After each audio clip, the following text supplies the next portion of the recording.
12 Years Across Borders, a memoir by Ch.5, The Blue Notebook.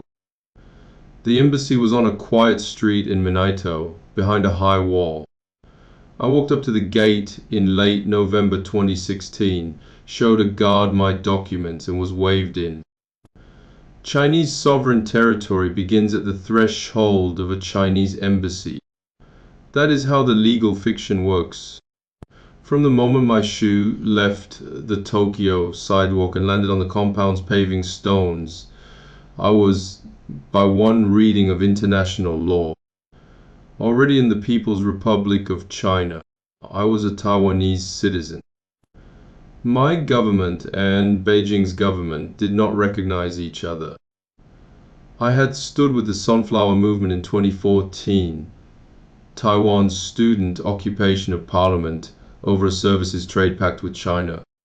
Li Mingqi, a Taiwanese NGO worker, would be detained in Guangdong the following spring and would serve 5 years in a Chinese prison on charges his own government called political. The odds of a problem were very low. The odds were not zero. The party does not distinguish between a Taiwanese passport and a target. I learned that before I boarded the plane. I filled out the forms in Chinese with a blue pen. A clerk stamped my application and told me to come back in 2 weeks. 14 days later, I went back and picked up a small blue booklet.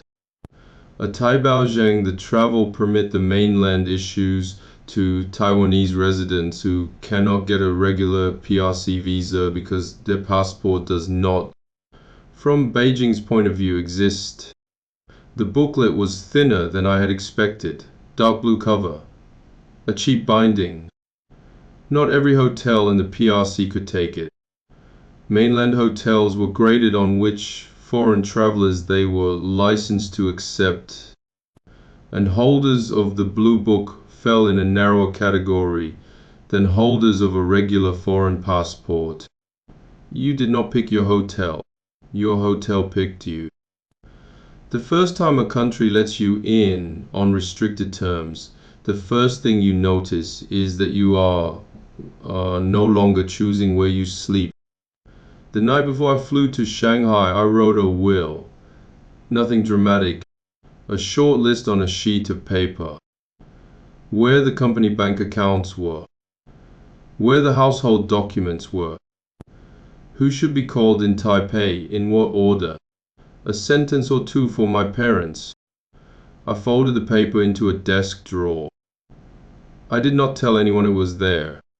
Several weeks later, on a morning in early 2017, I rolled a suitcase to Fukuoka airport and boarded a plane to Shanghai, Hongqiao with Mr. O, the chief executive of C Corporation, the man who for 18 months had been almost impossible to reach and who, since the introduction to the investors had materialized, had been answering my messages within the hour.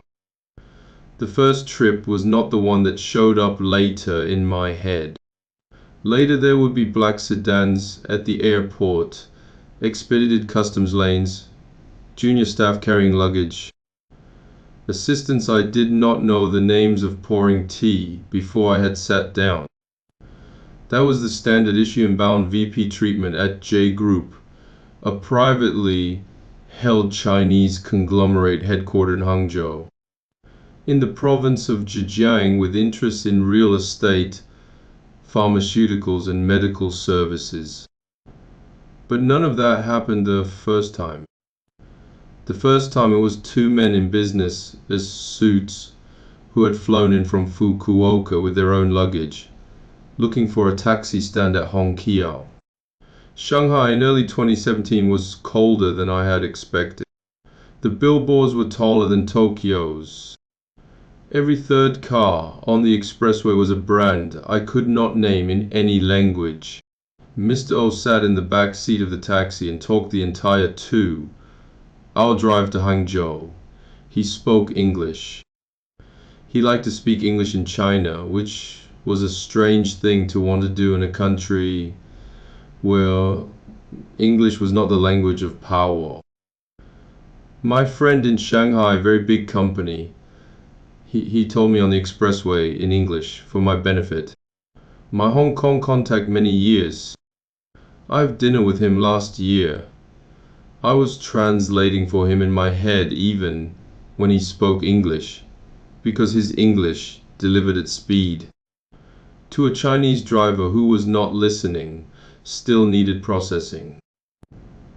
This was going to be my role from the beginning. Mr. O spoke. I ran it through a second brain.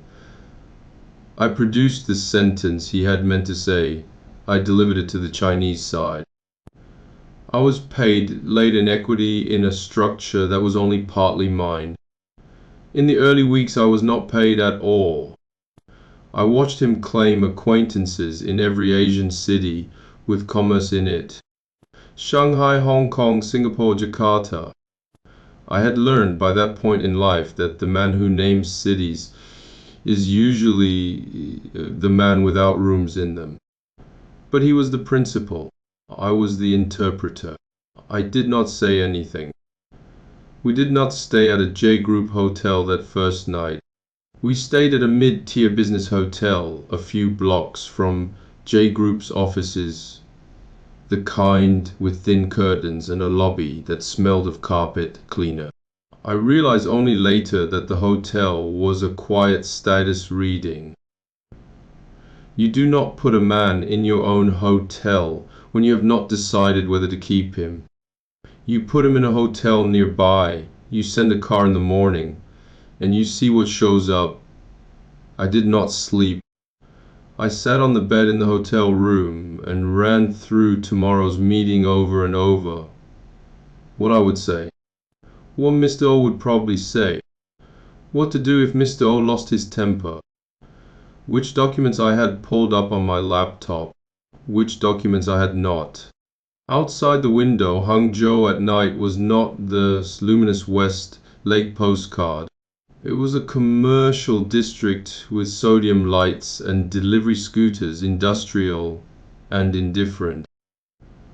I thought, lying down at 3 in the morning, if this meeting goes nowhere tomorrow, the company is done. J Group's offices filled 2 floors of a tower in Hangzhou's commercial quarter. The lobby had a security desk with 3 uniformed guards and a metal detector. The elevators required a badge. We were issued visitor badges at the front desk with timed permissions. The badge would let us through certain floors for a certain number of hours, after which it would stop working. I had expected somewhere in my Navit that the first meeting would be with the chairman.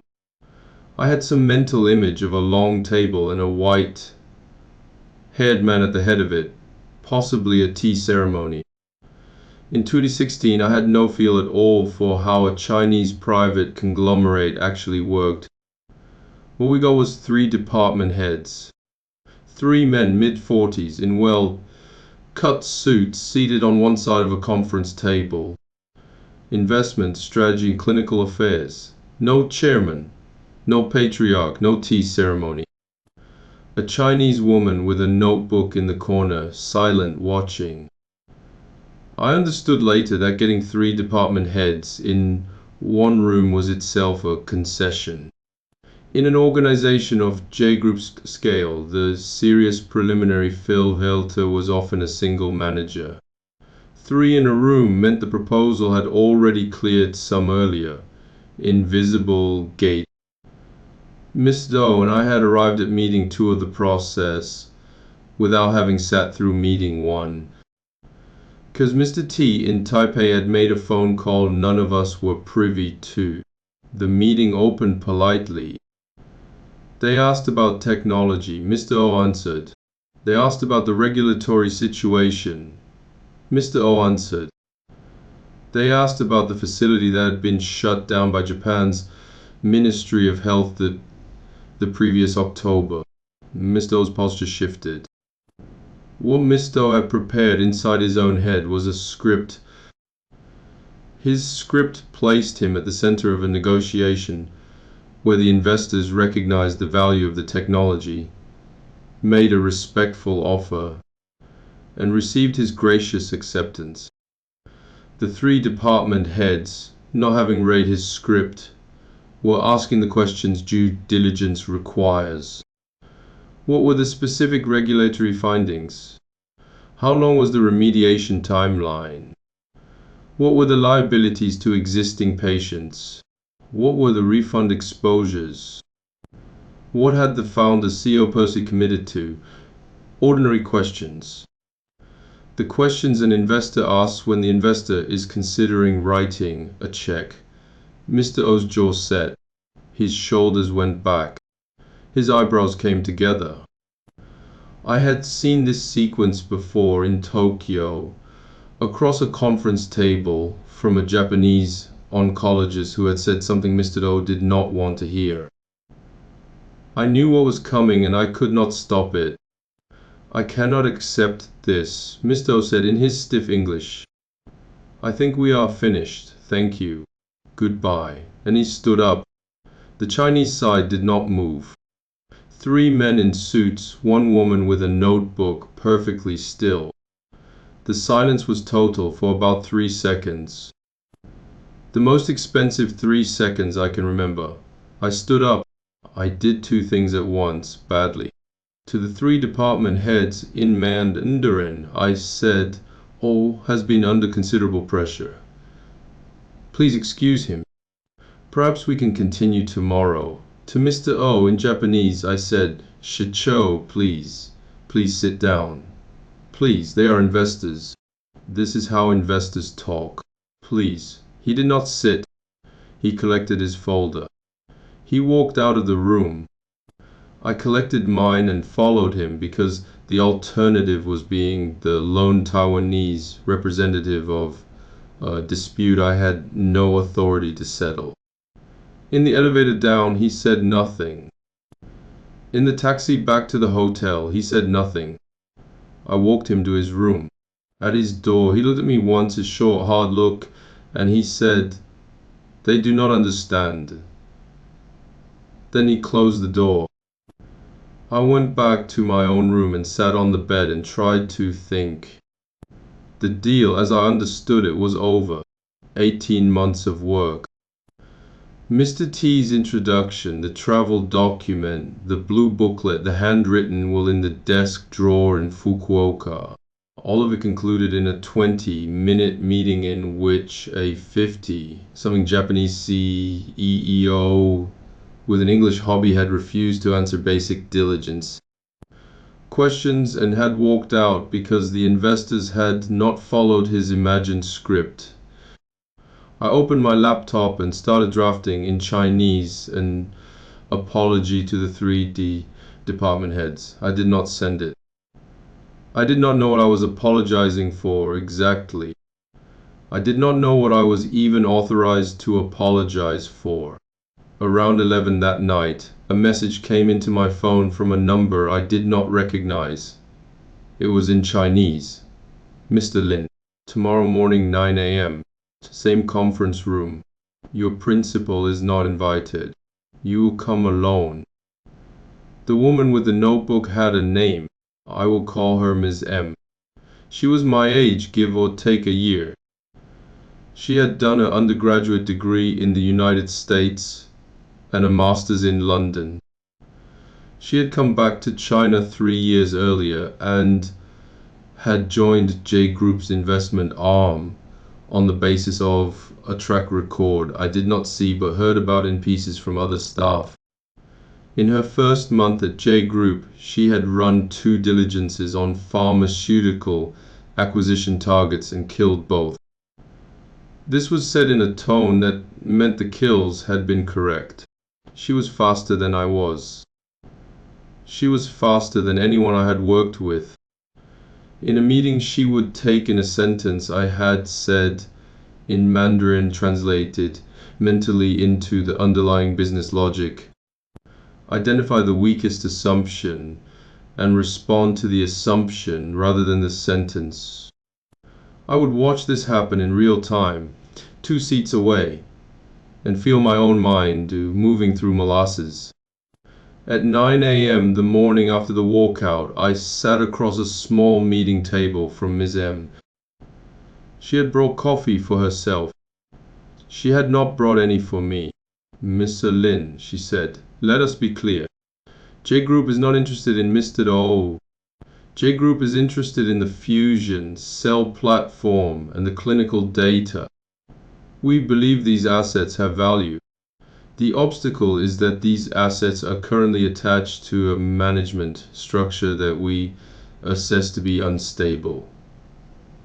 She let that sit for a second. "Our initial approach is a working capital facility. C Corporation is in a cash crisis. A loan provides short-term relief. The loan is secured against equity in C Corporation. If the loan performs, we have our money back. If the loan does not perform, we have the equity, and we have a path to restructure management. Do you understand what I am describing?" I understood. I had not come into the meeting expecting to understand, but I understood. It was a toehold acquisition dressed as a bridge loan. She was telling me that the way J Group would buy C Corporation was by letting C Corporation fail to repay a loan and then converting. I understand," I said. "Good. Your job from this point forward is to keep Mr. O from walking out of meetings. Can you do that?" "I can try." "That is not a yes." "Mr. Lin, I do not have time if I can try. I need a yes or no." I said yes. "Good. Second, we need documentation. Everything C Corporation has. Financial statements going back 5 years. Japanese regulatory filings. The clinical data on the therapy. Audit reports on the cell processing facility. Patient logs anonymized. Contracts with referring clinics. Insurance. Everything. You are the translator. You will convert it to Chinese. Where there are gaps, you will flag them. Where there are inconsistencies, you will flag them. You report to me. Are we clear? Clear. Good. Mr. Lin, one more thing. I assume you are getting nothing out of this personally right now.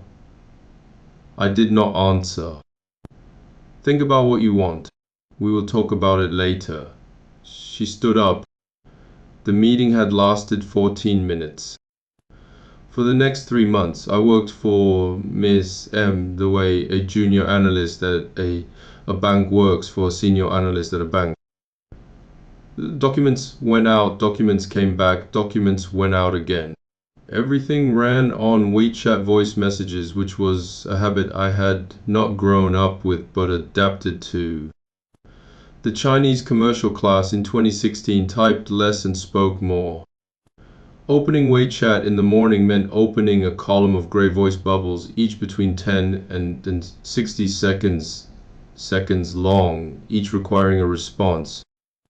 Each time stamped in Beijing time, which was 1 hour behind Tokyo, which meant that Ms. M was usually ahead of me by an hour in a day and a step in every negotiation.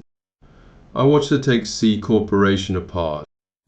I had been inside C Corporation for a year and a half and had seen less than Ms. M saw in a week. What I had told myself was due diligence. Ms. M conducted as due diligence. The distinction was embarrassing.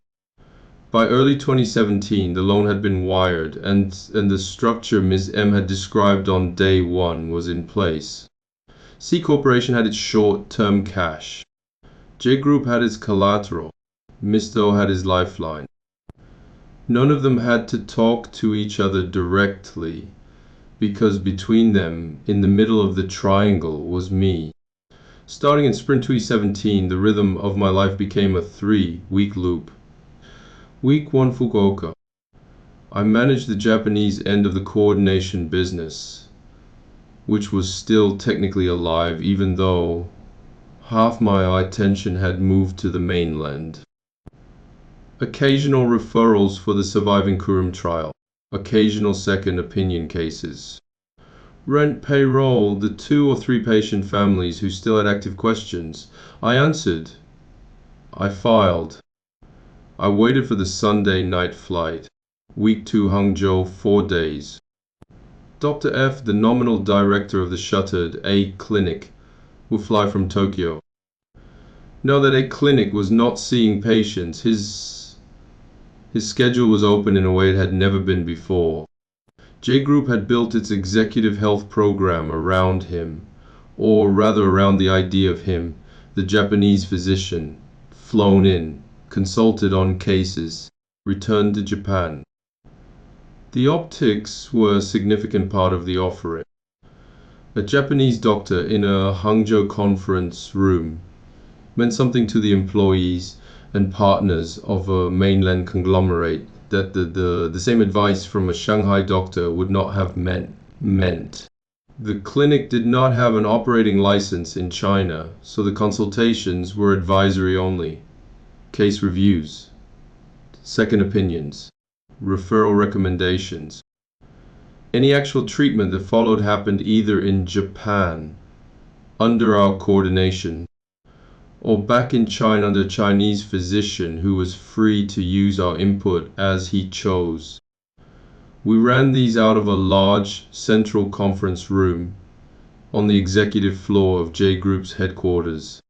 A screen, microphones, recording equipment, a water service. 8 patients a day at maximum capacity, every 50 minutes a full clinic pace for 3 days running. The patients were J Group employees and family members, partners and their family members. The demographics were a window into what a Chinese private conglomerate considered its welfare obligation, and the range was wider than I had expected. The youngest patient I saw was 6 years old. The oldest was 84. Cancers of every type, lung, gastric, liver, breast, leukemias. Benign conditions too.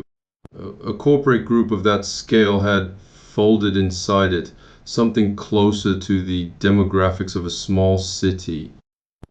My job, an hour before each appointment, was to receive from a J Group staffer a bundle of medical records in Mandarin, sometimes mixed with English, and to convert them for Dr. F into a Japanese language clinical summary short enough to read in 10 minutes and complete enough to support a consultation.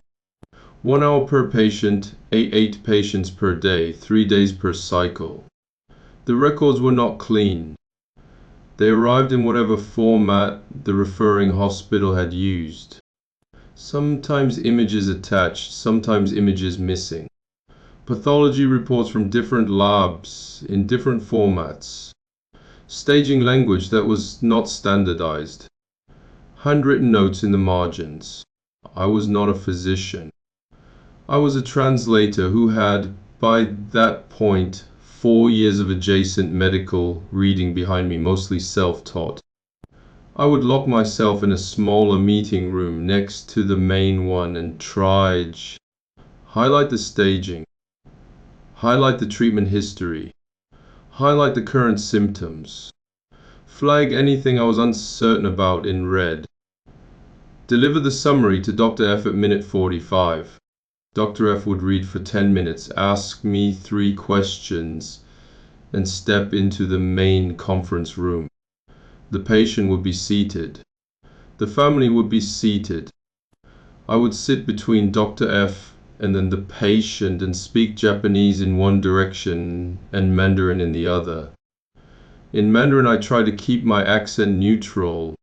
I still have a Taiwanese cadence, and in a Hangzhou conference room, in 2017, this was sometimes heard as provincial. I talk slower. I chose words a Beijing listener would accept. At the end of a 3-day cycle, Dr. F would fly back to Tokyo. I would stay in Hangzhou for another 2 or 3 days, working with Ms. M on the C Corporation file. Then I would fly to Fukuoka, week 3 Tokyo. I would fly from Fukuoka to Tokyo to check on Mr. O and the C Corporation staff file in person status reports with Dr. F at his home clinic, and meet with the Japanese patients who were still in the system from the pre-shutdown era. The Tokyo leg ran 2 to 3 days, then back to Fukuoka for a few nights, and the next week one loop began. 4 offices, 4 calendars, a wallet that carried yen, CNY, TWD, and USD in 4 compartments. I had become by spring 2017 what I would have told you 2 years earlier I never wanted to be. A frequent flyer with too many passports and not enough sleep. The second or third time I flew into Hangzhou after the deal closed, the escort system kicked in. I got off the plane at Hangzhou Xiaoshan and was met in the jet bridge by a man in a dark suit with a small plastic folder. He had my photograph on a laminated card. He walked me through a door I had not noticed on the previous trip, past passport control, and an outside exit of the arrivals hall. A black Mercedes was waiting on a curb that, on the previous trip, had been cordoned off. The driver had a bottle of water in the cup holder. The temperature of the car was already set. A junior staffer loaded my bag into the trunk before I had gotten to it. I had not asked for any of this. It had simply appeared the way weather appears. The first time through the expedited customs channel, I was tense for a good 30 seconds. Is this legal? Is this why I want associated with my name in a border database? The escort assured me in professional Mandarin that the arrangement was standard for J Group inbound guests. I nodded. I walked through. Nothing happened. No stamp, no flag, no awkward question. Habit is the dangerous thing. The second time I was less tense. The fourth time I stopped noticing. By the 6th time the absence of the black sedan at the curb would have been the thing that surprised me. This is how you are changed, not by a decision. By the repeat exposure to a convenience that was not yours and was not earned. The J Group headquarters had a security gate system that impressed me more than the cars. Each staffer wore a badge whose magnetic strip encoded which floors, which wings, which conference rooms, and which hours of the day they were permitted to access. Visitors received time-limited badges with a narrower permission set. The system was unsentimental. You did not argue with a door. The door either opened or it did not. There was one consequence of the gate system that I found in the particular context of a mainland private conglomerate astonishing. Outside the office of every senior executive on the floor, there was always a line, not a metaphor. An actual line of people standing in the corridor, holding documents waiting to be called in. 5, 8, a dozen on busy mornings. The senior executive's signature was a bottleneck. Some of these people had been waiting since 8 in the morning. Some of them would still be waiting at 2 in the afternoon. The first time I was sent to collect a signature from one of J Group's senior people, I walked up to the line and took the last spot, the way one does in Japan. A secretary caught me at the elbow within 30 seconds. Mr. Lin, please. Foreign guests do not wait in the line. I do not mind. I can wait. Please. It is not the custom. She walked me in through a side door. The senior executive signed my document in 15 seconds. I walked back out. I passed the line again on the way to the elevator. Nobody looked up. What I remember from that morning is not the preferential treatment, which was, in retrospect, a small mercy. What I remember is the line. A dozen Chinese professionals, most of them my age or older, most of them with master's degrees, standing in an office corridor for hours, because a single signature from a single man was an input to something they had been assigned to produce. The man was not evil. He was not unreasonable. He was simply the decision node and organization of J group's complexity routed too much through, and the organization had not yet figured out, or perhaps did not want to figure out, how to decentralize. The ordinary working time of a full-grown adult with an MBA was, inside that system, a disposable input. It is a question I still think about when I hear Americans lament that Chinese firms move faster. They do. The second, order cost is visible in a line outside a door. Another detail from the Hangzhou months has stayed with me because I keep thinking about it in an automation context 10 years later. J Group ran a fleet of drivers. Dozens of cars, dozens of drivers assigned across dozens of subsidiaries. In the years before I arrived, the group had noticed that executives at the subsidiary level had started treating the company drivers as personal drivers. Weekend school runs, Saturday trips to the grocery store with the wife, executive mistresses ferried between districts. The internal counting had not caught up. The fix was administrative and beautiful. The group made every subsidiary pay internally for driver time. A subsidiary head had a transport budget denominated in CNY, each ride consumed budget. When the budget was gone, the rides stopped. A request for driver services triggered a ticket that deducted against the subsidiary's monthly allocation. The effect was immediate. Executives stopped asking drivers to wait for them at restaurants. Weekend runs disappeared. The drivers, formerly underused or misused, began to be scheduled against actual business needs. The drivers themselves turned out to be worth listening to. Some had been with J Group for a decade. They had driven every senior executive in the building, every visiting dignitary, every Hong Kong investor, every foreign medical specialist. They knew better than the HR department and who was on the way up and who was on the way out. One older man with closed, cropped hair, who drove me several times, said once in quiet Putonghua, using the honorific Lin Zong, "I have seen many people in that building. Some of them stayed. Some of them did not. It is not a matter of what is right. It is a matter of what is useful." He turned the music up. The honorific itself is worth a paragraph. Lin Zong means Boss Lin. Lin Dong means Chairman Lin.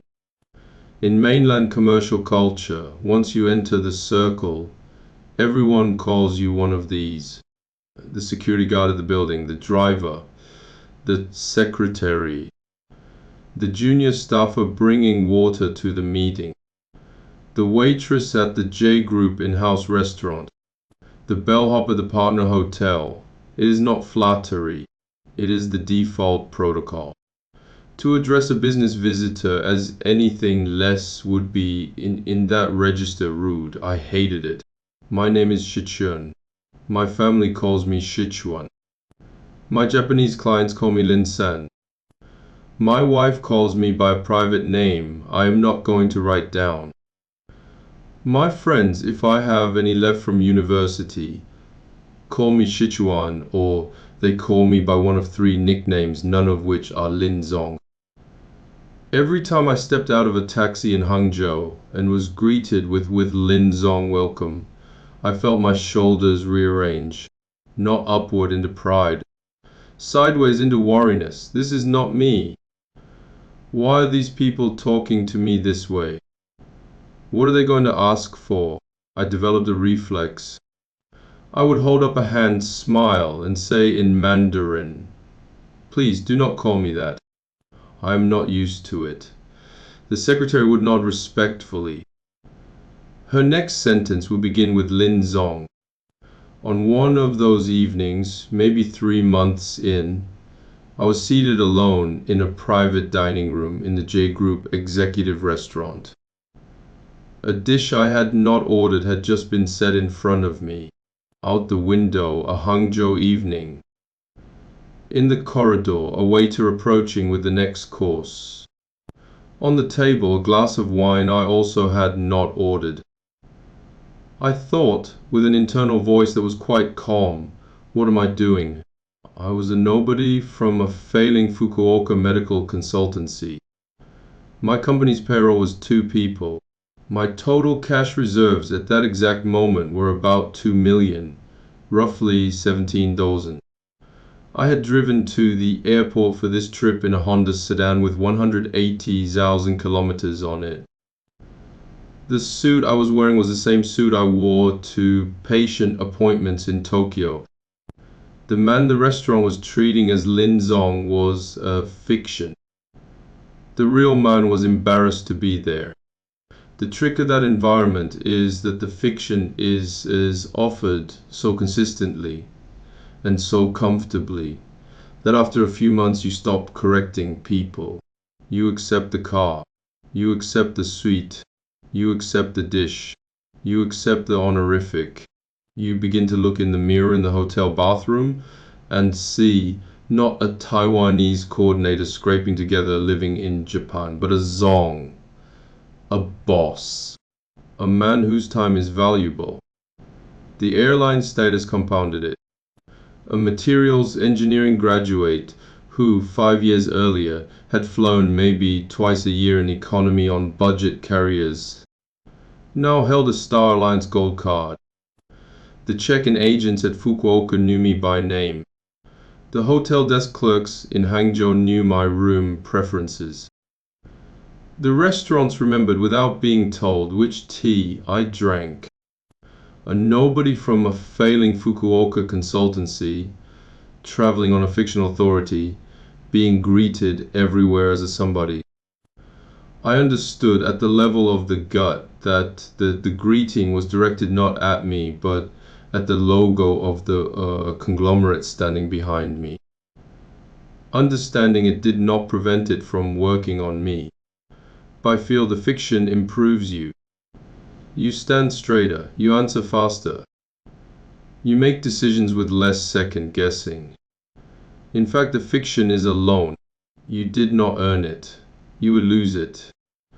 And when it is taken back, the man who looks in the mirror after the loan is called in is going to be, for a while, a stranger than the man he was before. I did not have language for this at the time. I had a gut sense. On the flights back to Fukuoka, sitting in economy on a budget airline with the tray table down and a plastic cup of coffee in front of me, I would register the drop in status and feel, not disappointed, but relieved. In Fukuoka I was Ch.5. I was nobody. I was myself. I paid my rent. I drove my car. I ate noodles my wife had made in a 10 square meter apartment. Lin Zong did not exist there, and I was not sorry. The second phase of the J Group arrangement began when HC Corp entered the picture. HC Corp was another Chinese medical intermediary firm operating in Japan.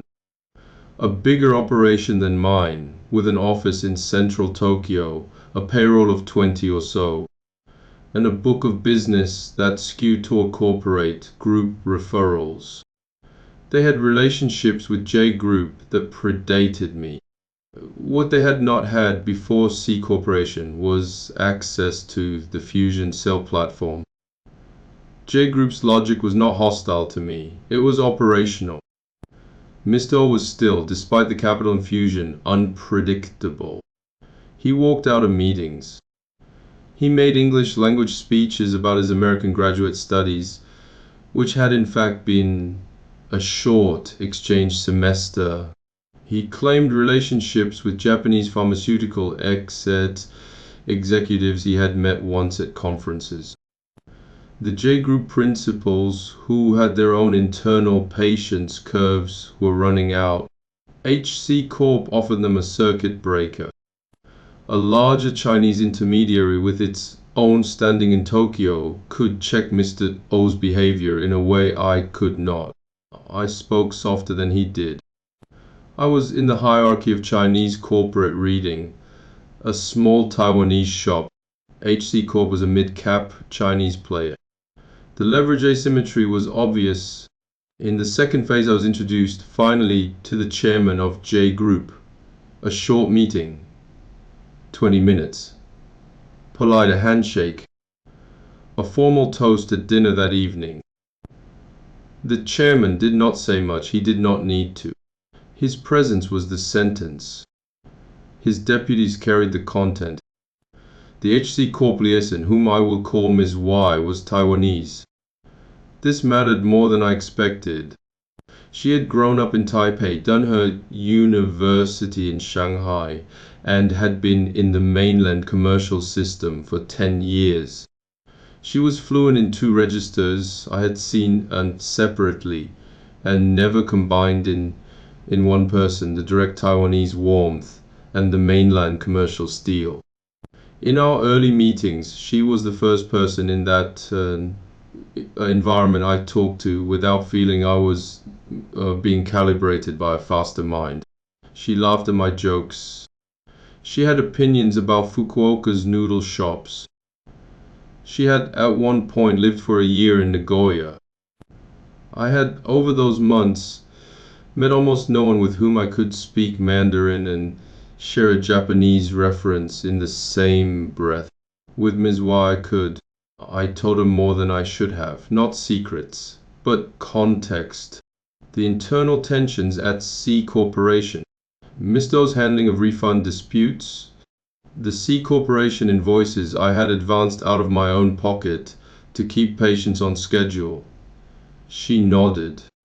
She took notes in a small black book that she did not let me see.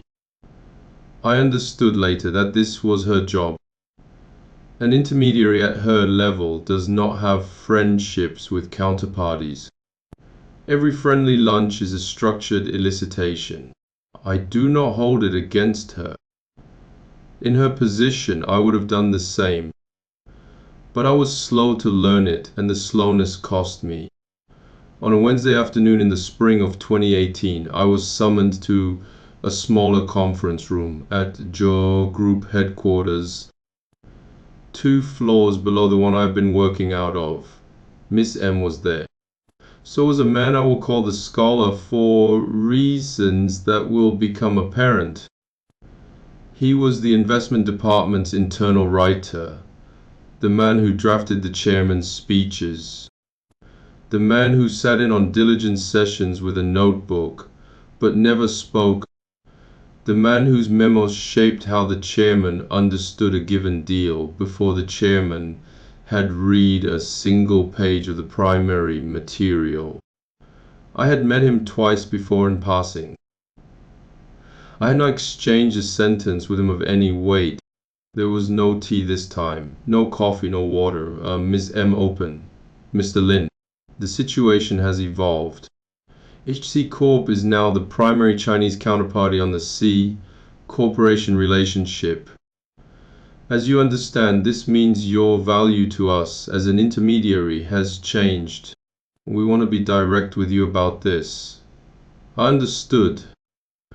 We are asking you for full disclosure on your dealings with HC Corp. Everything you have told Ms. Y, everything she has told you.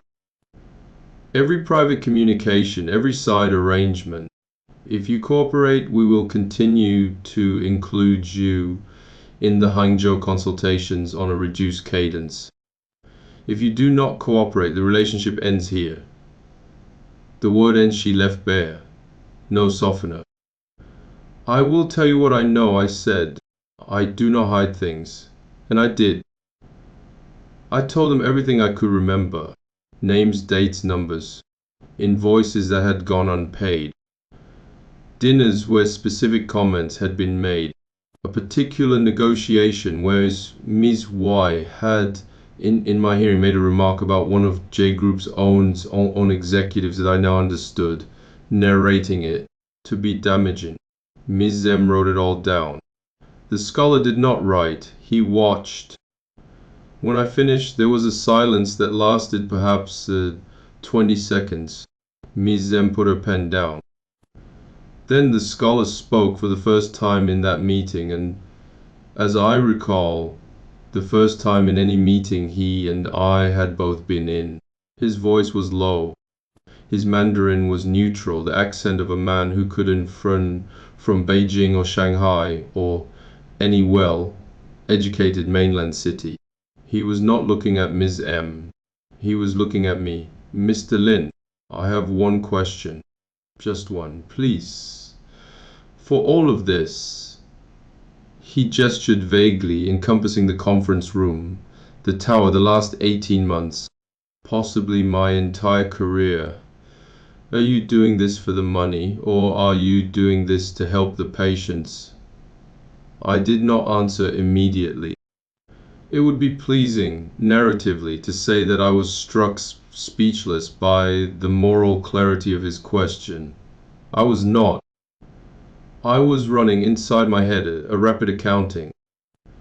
At that specific moment in the spring of 2018, I had enough money. The Hangzhou work had stabilized my cash flow for the first time since founding the company. My patient caseload in Japan was small enough that my wife and I had stopped having the maybe we should move back to Taipei conversation that had punctuated 2015. The Fukuoka rent was paid. The office was lit. My mother's monthly call no longer had an undertone of worry, which meant, I realized with a clarity that felt almost mechanical, that I could afford to answer the scholar's question honestly. When I had been broke, I would not have been able to. When you cannot pay your employee on the 25th, every motive goes through a filter that selects for, yes, I'll take the deal. When you can pay your employee, the filter loosens, and you can hear your own voice again. The patience, I said. The scholar nodded once. He did not ask a follow-up. He did not challenge. He did not congratulate. He simply took in the answer, recorded it against whatever internal ledger he kept, and leaned back. Ms. M looked at him briefly. Something passed between them that I could not read. The meeting ended a few minutes later. There was no handshake. Walking out of the tower that afternoon, I knew that my time with J Group was finished. Not because I had said the wrong thing, but because I had said something true that did not fit the organism. A Chinese private conglomerate of J Group's scale does not need intermediaries who answer the patients. It needs intermediaries who answer the money, because the money is a motive the organism can align with its own. A man aligned to the patients is a man who, at some later inflection point, will refuse to do something the organism needs done. Better to know now than to find out during a crisis. I had, by answering honestly, disqualified myself. I had also, by answering honestly, kept myself. There had been a slower version of this disqualification running in parallel for months before the scholar's question made it official. I will compress it into one episode because the details do not need to travel. Among J Group's network of partnered private clinics in Japan, there was one, which I will call our clinic, whose practices I had become uncomfortable with. Our clinic was a high-end self-pay oncology operation in a prestigious Tokyo neighborhood. The rent was enormous. The daily fixed costs were enormous. The patient roster turned over quickly because the patient population was, by definition, late stage. I had sat in a meeting at our clinic in early 2018 in my capacity as the Hangzhou coordinator, where a senior physician had said something I have not been able to unhear. he said, of a specific patient whose prognosis was understood by everyone in the room to be measured in weeks. That the clinical team knew there was nothing meaningful they could offer, but that the communication to the family should nonetheless be framed in the register of "we are fighting this together." The reasoning was not disclosed in terms of revenue, but the reasoning was about revenue. The rent had to be paid. The patient roster was the instrument by which the rent was paid. A patient who stopped treatment stopped paying. I left that meeting with a kind of quiet that I recognized as the same quiet I had felt in the Fukuoka office in the winter after a clinic shutdown. Not anger, a hollowness. This is not where I want to be standing. The specifics of our clinic's treatment practices I'm not going to write about here. The public record has what the public record has. The line I had drawn silently inside my own head was that I would not place another patient of mine into our clinic's protocol. J Group did not know I had drawn this line. Ms. Y had started to suspect. The scholar's question in the meeting 2 months later was not a coincidence. It was, I now think, the scholar doing exactly what a senior internal writer at a Chinese conglomerate does. He had read the memos. He had collated my behavior across 12 months. He had noticed that Lin Zong was becoming, at the margin, less compliant. He wanted to know whether the non-compliance was venal essence, in which case it was manageable, with moneyed or moral SL, in which case it was not. He got his answer, he acted on it. I do not resent this.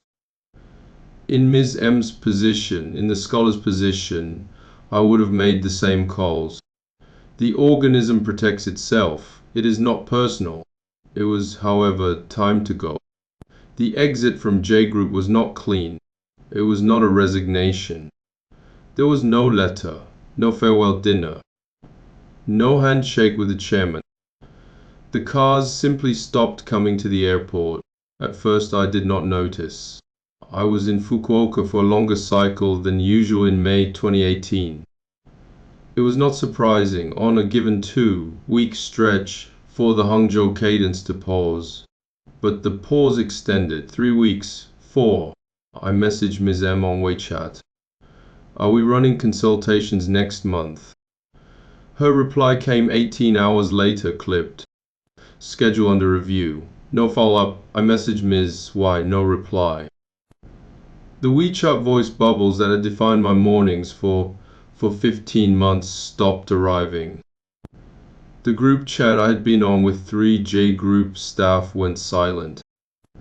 When I did not send a message, no message came in. This is how you exit a Chinese commercial relationship that has decided to end. There is no confrontation. There is simply a drop in signal, and you are expected to read the drop. I flew to Hangzhou one last time in June, without a specific meeting scheduled, to collect personal items from the room I had been using at J Group, and to settle a small outstanding advance I carried on a patient's behalf. The badge at the lobby still worked. The room still had my laptop charger in a drawer. No one greeted me, no one avoided me. I was, for that afternoon, neither Lin Zong nor gone. I was a man collecting a charger. I flew back to Fukuoka on an economy seat on a budget carrier. The suitcase I rolled off the plane had in it a single folder of documents, a Japanese language notebook, and the blue PRC travel document I had applied for in November 2016. The booklet was battered by then. The pages had stamps from a dozen entries and exits. It would expire in another 9 months. I did not intend to renew it. In the taxi from Fukuoka airport to my office, the driver did not call me Lin Zong. He said in a kind of accented Japanese, dokera maid, where to. I gave him the address of my office in Akaraku. He said hi, he turned the meter on, and he drove. I sat in the back seat and watched the familiar Fukuoka streetscape go past the window, the convenience stores, the vending machines. The small laundromat at the corner of my block. I was a nobody again. It was a relief the size of the city. The scholar's question has stayed with me. 8 years on, I still hear it. At 2 in the morning when the AI system I built miswrote something. When a Tokyo entrepreneur offers a margin split I could accept without looking. When a journalist asks why I have not grown the firm faster, the answer is always the same. I am doing this for the patients. I know this not because I am a moral person. I am not. I know this because one Wednesday afternoon in the spring of 2018, a quiet man in a conference room in Hangzhou asked me the question at the exact moment. I could afford to answer it honestly. And the honest answer excluded me from a future I would not have been proud of. The fusion cell therapy referenced earlier in this memoir was, and for purposes of this chapter remains, an investigational protocol whose evaluation belongs to qualified physicians and regulators, not to the narrator. Specific clinical practices at any named or unnamed clinic in this chapter are outside what this chapter attempts to establish. The author's discomfort with any particular facility is a personal judgment, not a clinical one. Nothing in this chapter is medical advice. That is the end of this chapter. Thank you for listening. I will see you in the next one.